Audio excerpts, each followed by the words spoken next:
This culture war issue, as the left like to call it, we haven't just seen the left's march through the institutions. We thought that was going to happen with academia and government bodies.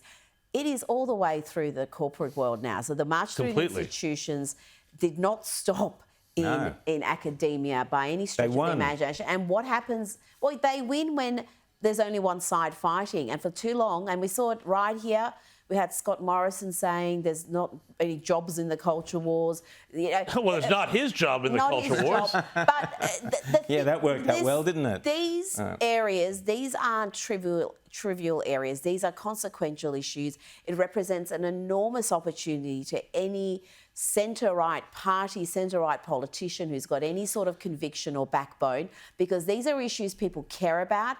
Too often, they don't have the full picture, so you actually need someone in a position of influence, like a party leader, like Peter Dutton, to actually prosecute the argument. But where is, sorry, Rowan, and Rita, you know, you were talking about Tom Perrottet before and what he needed to do, but I'm sorry, where is Peter Dutton on all of this stuff? He seems to be, Peter Dutton is running dead, he is running practically invisible on this, you know.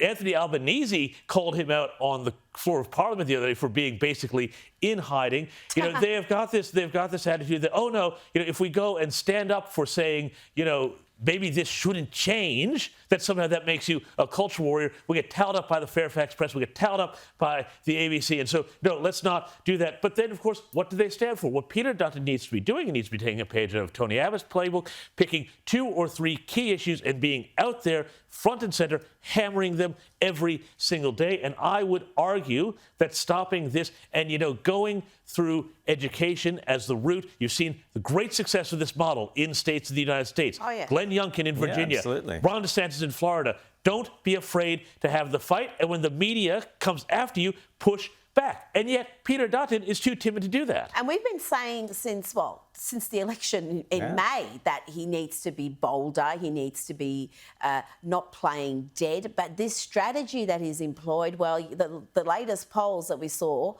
Albo's popularity is sky high. So and that will get set in concrete if he doesn't do something. And here's the fundamental error that the Liberal Party are making, is that they believe that they believe that millennials and the younger generation are all moving to the left, which is true. So they think, well, what we've got to do to captivate them is to move as well to the left. What they don't understand is that that's the complete wrong, 180-degree wrong way about it. What the Liberal Party and the Conservatives need to do is to inspire those kids with strong conservative ideas that say, your future is going to suffer if you go this route. You go this route and you're going to have a much better future, and inspire these kids with leadership, fight the cultural wars, stand up for things and convince, lead. Being a leader means to lead and to show the way forward. That is what they are not doing, and that is why they will keep losing, unfortunately.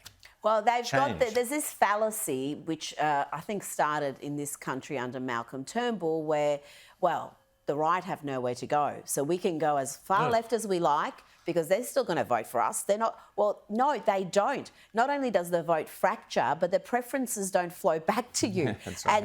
And despite successive elections, not just federal elections, but you've seen it in WA, Victoria, South Australia, they do not learn the lesson. At the end of the day, what people look for in politicians is authenticity and I think conviction and good ideas. And if you don't have that, if you're just trying to parrot Labor talking points and think that's going to get you over the line, then you're going to keep losing, and you deserve to lose, frankly. And I like your idea, Rita, that Dominic Perrottet has this period before the election in New South Wales because they can't get rid of him. Show some leadership, Mr. Perrottet. Stand up there. Fight for the values I know that you believe in. Show it to the rest of the electorate so that they can get behind you and support you. That is the way forward.